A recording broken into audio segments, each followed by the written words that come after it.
Hello, and welcome to Jason Cavness Experience. I'm your host, Jason Cavness. I'm a retired U.S. Army officer and CEO founder of Cavness HR. At Cavness HR, we provide HR to companies with 49 or fewer people by providing an AI-powered tech platform with an actual HR business partner. We're also at Cavness HR hosting Cavness HR Seattle's Got Tech on July 30th as part of Seattle Tech Week. We have 16 tech startups doing demos of what they've built. Think of it as a tech trade show, followed by a talk on the future of HR and AI by myself, and the keynote by Kevin Goldsmith, former VP of Engineering at Spotify. Like the current Spotify platform, he helped build that out, and he's currently the CTO of DistroKid. He's also going to be selling and signing his book, It Depends, Writing on Technology Leadership. Cavness HR Seattle Got Tech and the Jason Cavness Experience is sponsored by Century Computing. Want to make sure your tech is always secure and running at its best? Century Computing specializes in managed IT, advanced cybersecurity, and cloud solutions, all built to help your business save money and scale with confidence. And the best part, they monitor it 24/7 so you can stay focused on growing your company while their experts handle the rest. Speaking of our tech demos, one of the companies demoing, their CEO is actually the guest today, Dr. Ryan James. Ryan, thanks for being here today. Oh man, thanks for having me. So let's start with some good news first. Actually, great news, right?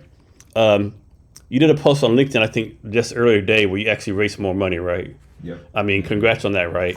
Thank you.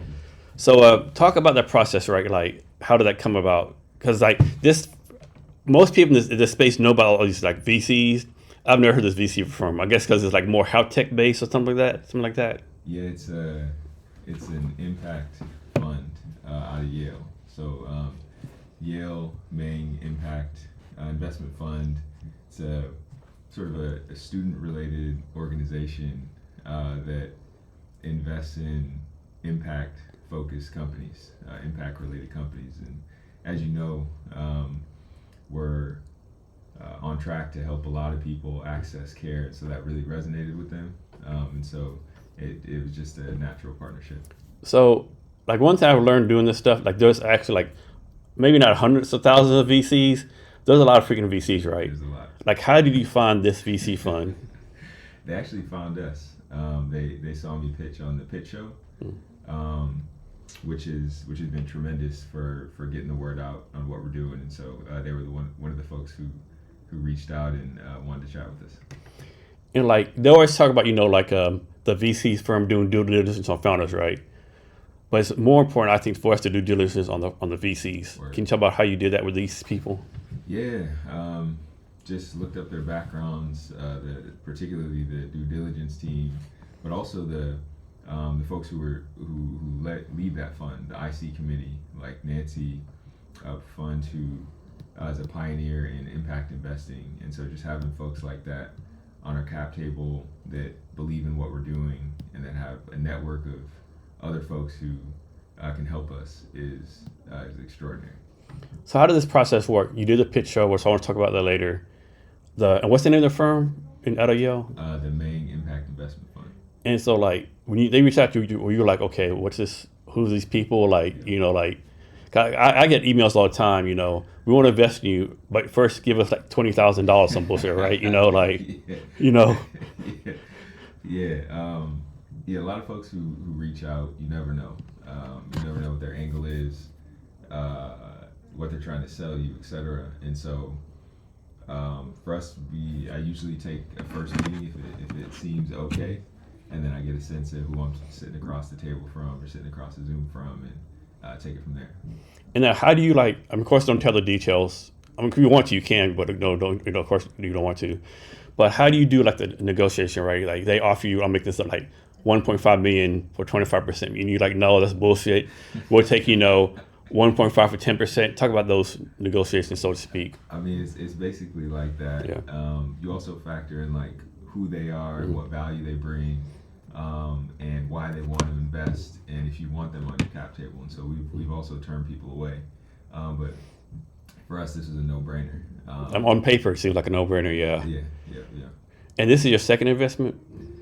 I mean, we've raised a pre-seed round, so they were part of our pre-seed round. Okay. And that was about 1.6 million after everything's said and done, and so they're rolled into that. Okay. But through that, we have a bunch of angel investors and VCs who contributed to that round. So talk about this. I think it's a question a lot of founders have trouble with, right? Especially me, right? Like the investor would say, how much money are you looking for, right? And like I think some people are like, well, I want to be realistic and like not be like ask for everything. So I'll keep it kind of like realistic. Like I'll only ask for 500,000.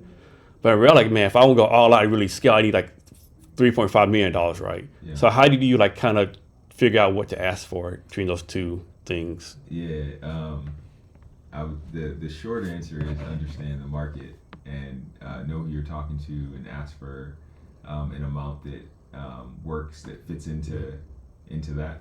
And I would say I learned that lesson the hard way. Talking to people who either weren't investing or didn't have the capital that I needed. Basically just talking to the wrong people. And so really I think an important part of the fundraising process is getting out there, talking to people when you don't need money to understand their check size and what round sizes they invest in, what their thesis is and that sort of thing. And then when you're ready to raise capital, putting together a round consisting of people who fit into that round and then going out and pulling the trigger. And how many rounds did it take you to figure this out on your own, right? 'Cause I'm sure you made some mistakes. Oh man, I don't have enough fingers. Yeah. And so how do you tell when you're talking to investors who are actually interested? Because a lot of time investors they're like kind of kicking the tires, doing market research, not telling you, or maybe they have a company just like you they're looking at, So how can you tell? Of course you have a crystal ball, but are you able to tell kind of quickly, okay, this guy or girl's just kind of like kicking the tires with me? Yeah, I usually in terms of the follow-up, like when they follow up, how quickly they follow up, what kind of questions they're asking, and that sort of thing. Is there an investing VC firm out that's like your dream VC? Like, man, if I could just raise money from them, I'd be golden.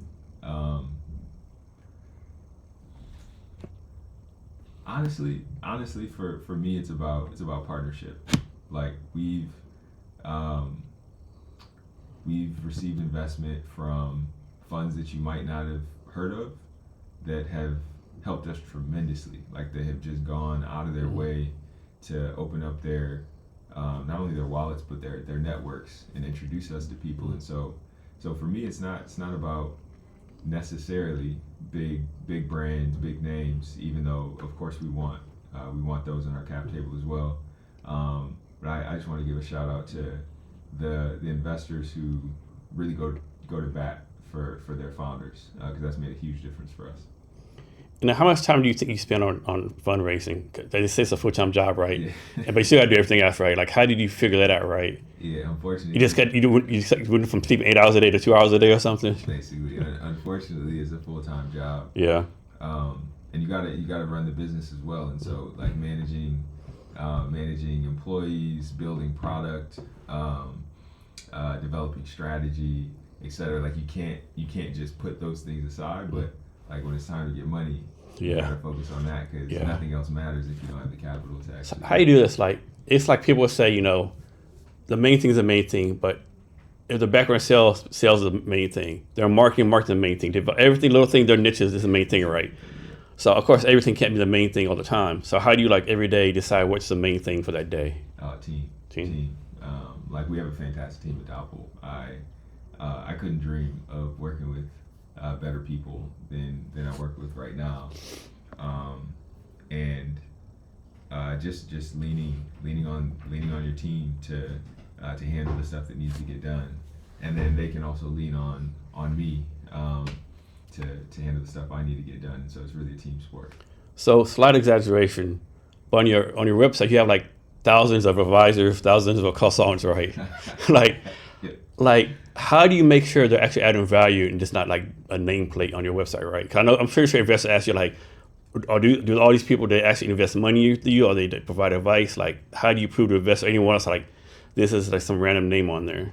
Yeah, we selected our advisors and the people we work with very, very carefully, and so for us it's about getting to know people over time before we decide to work with them, and then only working with the people who are really invested in one way or another. And so to answer your question, like if an investor asks me, is this person really really helping. I mean, one of the ways to demonstrate that is just to have that investor talk with our advisor, because our advisors are incredible. And what age were you when you got interested in robotics and AI? Ooh, bro, what age was I when I got interested in robotics and AI? I'm gonna answer this slightly differently. When I was in high school, I got interested in entrepreneurship, and I knew I wanted to start a company